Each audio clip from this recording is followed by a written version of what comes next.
So hello everyone, আশা করি সবাই ভালো আছো আর আমি অনেক ভালো আছি। তো আজকে একটা ব্লগ নিয়ে আইছি আর ব্লগটা হইলো আজকে আমার মা বাবা সবাই নিয়ে গেছিলাম মা কাছাকান্তি মায়ের মন্দিরে। আসামের কাছাড় জেলার উদারবন্দে অবস্থিত কাছাকান্তি মায়ের মন্দির একটি অত্যন্ত প্রাচীন এবং জাগ্রত মন্দির। এই অঞ্চলের হিন্দু সম্প্রদায়ের অন্যতম প্রধান তীর্থস্থান। সব মিলিয়ে যাওয়ার একটাই কারণ, আমার বাবা যখন অসুস্থ আসলা তখন মায়ের কাছে কইছিলাম আমি যে আমার বাবা যদি ভালোভাবে সুস্থ হয় তো আমি জীবের বদলা জীব ছাড়ি। তো মায়ের আশীর্বাদে যখন বাবা এখন একটু সুস্থ আছেন তো ভাবলাম পূজাটা দিলাই।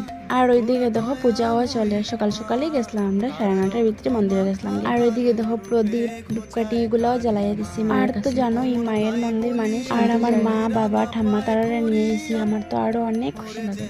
আর ওইদিকে দেখো পূজাও কমপ্লিট হয়ে গেছে, ওইদিকে রাখা হয়েছে যারা যারা ভোগ দিছেন। আর আজকে প্রসাদ তো আজকে অনেক ভিড় হয়েছে, অনেক ভিড় হয়েছে, খুব ভালো লাগছে। আমার বোনডে মোবাইল কে শান্তি নেই, দেখলে মোবাইলেই দেখে। আর আমি যে মাংসটা করছিলাম মাংসটা হলো কবুতর ছাড়া আর কি। তো দেখো আমার কাছে দুইটা কিউট কিউট কবুতর, এগুলারে আমি মায়ের ডাকলে মা কখনো সাড়া না দিয়ে থাকতে পারেন না। মায়ের কাছে যে যা মানত করে মায়ের অপাদা পূরণ হয়। তারপরে পূজা কমপ্লিট করিয়া আমরা প্রসাদও খাইছি। মায়ের প্রসাদটা অনেক টেস্টি হয়েছে। তো আজকে